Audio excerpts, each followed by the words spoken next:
Collectorate నిర్మించుకుంటున్నందుకు మీ అందరికి కూడా నా అభినందన శుభాకాంక్షలు తెలియజేస్తూ అభివృద్ధి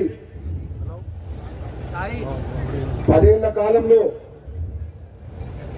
తెలంగాణ వచ్చిన తర్వాత ప్రజలందరూ ఎంతో ఆశతోటి హైదరాబాద్ తో కూడిన తెలంగాణ వస్తే అభివృద్ధితో పాటు సంక్షేమంతో పాటు మా బతుకులు బాగుపడతాయని చెప్పి ఏదైతే తెలంగాణ ప్రజలు ఆశించారో వాళ్ళకు నిరాశ మిగిలింది. ముఖ్యంగా నల్లగొండ జిల్లా విషయంలో మాత్రం బీఆర్ఎస్ పార్టీ ప్రభుత్వ హయాంలో ప్రాజెక్టులను నిర్లక్ష్యం చేయడమే కాక ఇక్కడ అభివృద్ధి కూడా కుంటుపడ్డది. ఇప్పుడున్న సమయంలో కాంగ్రెస్ పార్టీ వచ్చిన తర్వాత సోదరు వెంకటరెడ్డి గారు కానీ మన ఇరిగేషన్ మినిస్టర్ ఉత్తమ్ కుమార్ రెడ్డి గారు కానీ పూర్తి అవగాహన ఉన్న మనుషులు. గతంలో మంత్రులు పనిచేసామని చెప్పుకుంటారు కానీ ఈ జిల్లాలో ఉదయ సముద్రం కానీ రావలవెల్లులు కానీ సొరంగ మార్గం కానీ డిండి లిఫ్ట్ ఇరిగేషన్ కానీ ఎక్కడ కూడా పని జరగలే, రైతులకు మేలు జరగలే. ఈ ప్రభుత్వం వచ్చిన తర్వాత ఉత్తమ్ కుమార్ రెడ్డి గారు ఎంతో శ్రద్ధతోటి ఈ ప్రాజెక్టుల సమీక్షల్లో గంటల తరబడి రోజుల తరబడి సమీక్షలు చేసి పూర్తి అవగాహన కల్పించుకొని ఈ రోజు ఈ జిల్లా ప్రాజెక్టుల విషయంలో ముందుకు పోతున్న విషయం మనందరం కూడా గుర్తించాలి. నేను ఈరోజు చెప్తున్నా, నువ్వు మీటింగ్లు పెట్టుకుంటున్నావు బీఆర్ఎస్ పార్టీ 100 కోట్ల అవినీతి సొమ్ముతోటి బస్సులను తీసుకుపోయి మీటింగ్ పెట్టేదో మాట్లాడుతుండ్రు. 10 ఏళ్ళు మీరు చేసిండ్రు, 16 నెలలు మేము వచ్చింది, ఇంకా సమయం ఉంది. ఇప్పుడిప్పుడే అభివృద్ధి మొదలవుతుంది. ఆగం చేసే తెలంగాణని గాలిలో పెట్టే బాధ్యత కాంగ్రెస్ పార్టీ ముఖ్యమంత్రి రేవంత్ రెడ్డి గారి నాయకత్వంలో మీరందరూ కూడా కష్టపడుతున్నాం.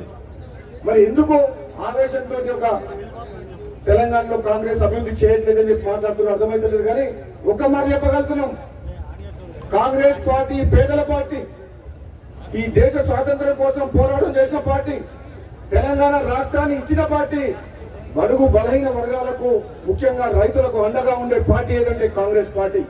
ఈ కాంగ్రెస్ పార్టీ ద్వారానే పేదలకు న్యాయం జరుగుతుంది, ఒక కుటుంబ పార్టీ ద్వారా ఎప్పటికీ కూడా న్యాయం జరగదు.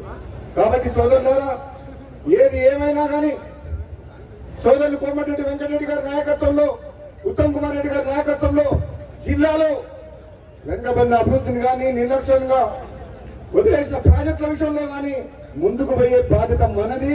మన అందరం కలిసికట్టుగా ఈ జిల్లాని ప్రతి ఎకరాకు సాగునీరు తీసుకొచ్చే విషయంలో కానీ, పేదలకు అండగా ఉండే విషయంలో కానీ, ఏ అభివృద్ధి విషయంలో సరే వెంకటి వేసే ప్రసక్తి లేదు. అంత ముందుకున్న మంత్రి ఉన్నాడు, వాళ్లకు పదవులు ఉన్నాయి కానీ వాళ్ళ ముఖ్యమంత్రి దగ్గర మాట్లాడే ధైర్యం లేదు.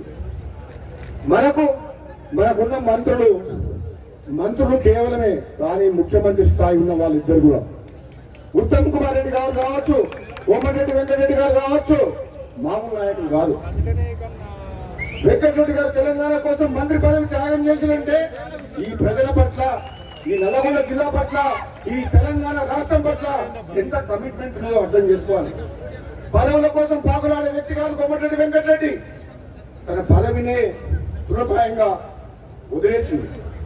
ఆ రోజు తెలంగాణలో పిల్లలు చనిపోతుంటే కోమటిరెడ్డి వెంకటరెడ్డి గారు మంత్రి పదవిని వదిలేసినంటే మామూలు విషయం కాదు. ఎంతో మంది పిల్లలు ప్రాణత్యాగం చేస్తుంటే చూడలేక ఈ తెలంగాణ రాష్ట్రం సాధించాలని చెప్పి, 60 ఏళ్ల కళ పూర్తి కావాలని చెప్పి, ఈ ప్రాంతానికి అన్యాయం జరుగుతుందని చెప్పి తెలంగాణ రాష్ట్రం కోసం పదవి దావ్యం చేసిన వ్యక్తి. ఎవరో ఏదో మాట్లాడుతున్నారు. నిన్న రాజకీయాలకు వచ్చిన వాళ్ళు, తెలిసి తెలియని అవగాహన లేని వ్యక్తులు, అది అన్ని మంచి పద్ధతి కాదు. ఒక వ్యక్తి అవతల వ్యక్తి గురించి తెలుసుకొని వాళ్ళ త్యాగమేంది, వాళ్ళ కష్టమేంది, మానవత్వంతో మంచితనంతో ఈ ప్రాంతం కోసం ఇన్నేళ్లుగా ఎట్లా కష్టపడుతుందో తెలుసుకొని మాట్లాడే కానీ నోరుంది కదా అని చెప్పి సోషల్ మీడియాలో కానీ ఏది పడితే అది పెట్టు కరెక్ట్ కాదు. ముఖ్యంగా సోదరుడు వెంకటరెడ్డి గారు బ్రాహ్మణ వెల్లంలో రిజర్వాయర్ ఈరోజు నీళ్లు వచ్చినాయి, మా మునుగోడుకు వచ్చినాయి నీళ్లు కాల్వల ద్వారా. ఎంత సంతోషంగా ఉన్నారంటే ఉత్తమ్ కుమార్ రెడ్డి గారు మంత్రిగా వచ్చిన తర్వాత ఒక్క నిమిషం కూడా అసెంబ్లీలో కానీ బయట కానీ ఒక్క నిమిషం వేసి చేయకుండా ప్రాజెక్టుల గురించి పాటుపడుతున్న వ్యక్తి. అంటే మీకు కాంగ్రెస్ పార్టీకి మంచి పనులు చేస్తుంటే మీకంటే మీరు చేయలేని పనులు కాంగ్రెస్ పార్టీ ముఖ్యమంత్రి గారు కానీ ఉత్తమ్ కుమార్ రెడ్డి గారు కానీ వెంకటరెడ్డి గారిని చేస్తుంటే మీకు మింగుడు పడతలేదు, కడుపమంటుంది. నేను చెప్పిన అసెంబ్లీలో కూడా మీకు ఒక్కరికే తెలివి ఉందని అనుకోకండి. మీరు ఒకరే పోరాటం చేస్తే తెలంగాణ రాలేదు. తెలంగాణ ఉద్యమంలో సకల జనులు ఉన్నారు, మేము ఉన్నాం, పార్లమెంట్ సభ్యులున్నా, నేను కొట్లాడినా, ఎంతో మంది కొట్లాడితే తెలంగాణ వచ్చింది. ఈ యొక్క బీఆర్ఎస్ పార్టీ సొంతం కాదు తెలంగాణ, మీది కుటుంబ పార్టీ, ఇది మాది జాతీయ పార్టీ, పేదల పార్టీ. కాబట్టి సోదరులారా, ఏదో సోషల్ మీడియాలో కానీ అక్కడ కానీ ఏదో మాట్లాడుతున్నారు తప్పితే నిజంగా కాంగ్రెస్ పార్టీ మీద వ్యతిరేకత లేదు. వాళ్ళు క్రియేట్ చేస్తున్నారు. ప్రజలు కేసీఆర్ కోరుకుంటున్నారంట, నవ్వుతున్నారు ప్రజలు. ఎవరు కోరుకుంటున్నారు? మరి కోరుకుంటే నేను ఫామ్ హౌస్ ఎందుకు కూర్చోబెట్టిండ్రు? నేను ఎందుకు గొడవ పెట్టిండ్రు? నువ్వు అసెంబ్లీకి రానివాడివి మీటింగ్ లోకి వచ్చి బహిరంగ సభ పెట్టి మాట్లాడుతున్నావు. నువ్వు నిజంగా ఏదైనా మాట్లాడదలుచుకుంటే ప్రధాన ప్రతిపక్ష హోదా ఉన్నావు కదా, ప్రతిపక్ష నాయకుడిగా ప్రజల సమస్యల్ని అసెంబ్లీలో మాట్లాడు.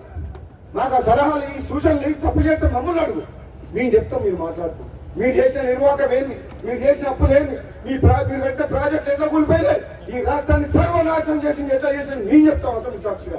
మా ఇరిగేషన్ మినిస్టర్ గారు చెప్పారు, రాష్ట్రంలో ఇరిగేషన్ ప్రాజెక్టుల పరిస్థితి ఏంది, రాష్ట్రంలో ఆర్థిక పరిస్థితి ఏంది, రాష్ట్రంలో కరెంటు పరిస్థితి ఏంది, రాష్ట్రంలో అప్పులు ఎట్లున్నాయి ఉన్నట్టుగా తెల్ల కాగితం మీద చూపించినాం. ఎందుకు రాలేదు కేసీఆర్ అని అడుగుతున్నా. అసెంబ్లీకి దమ్ముంటే అసెంబ్లీకి రా. తెలంగాణ ప్రజలు ఇచ్చిన తీర్పును గౌరవించి ప్రతిపక్ష హోదాలో వచ్చి ప్రతిపక్ష నాయకుడిగా మాట్లాడు. మీ సమాధానం చెప్తావు. నువ్వు ఎంత నిర్వాహకం చేసినావు, నువ్వు కుటుంబం ఎట్లా దోసుకున్నావు, వేల కోట్లు లక్షల కోట్ల రూపాయలు ఎట్లా అప్రపాలైంది రాష్ట్రం అని ఇప్పుడు మేము చెప్తున్నావు. నువ్వు ఎక్కడో మీటింగ్ పెట్టుకుని నువ్వు అవినీతి సొమ్ముంది కదా అని చెప్పి జనాన్ని తీసుకొచ్చి మాట్లాడితే కుదరదు. తెలంగాణ ప్రజలు నమ్మరు. 1000 జన్మలు ఎత్తినా మళ్ళీ బీఆర్ఎస్ పార్టీ. వెంకటరెడ్డి గారు నా విమర్శించేది అసలు ఆయనకు ఆత్మగౌరవం ఉందా? కేసీఆర్ తో మాట్లాడే దమ్ముందా? ఇక్కడ ఉన్నది, ఇక్కడ ఉన్న ప్రజా నాయకులు, మా ఎమ్మెల్యేలు, ఎంపీలు, మేమందరం మామూలు వాళ్ళం కాదు, అసాధ్యులు. ఏదంటే అది కొట్లాడుతాం, ఈ నల్లగొండ జిల్లాని అభివృద్ధి చేస్తాం. ఆ సత్తా ఇప్పుడున్న నాయకులకు ఉంది.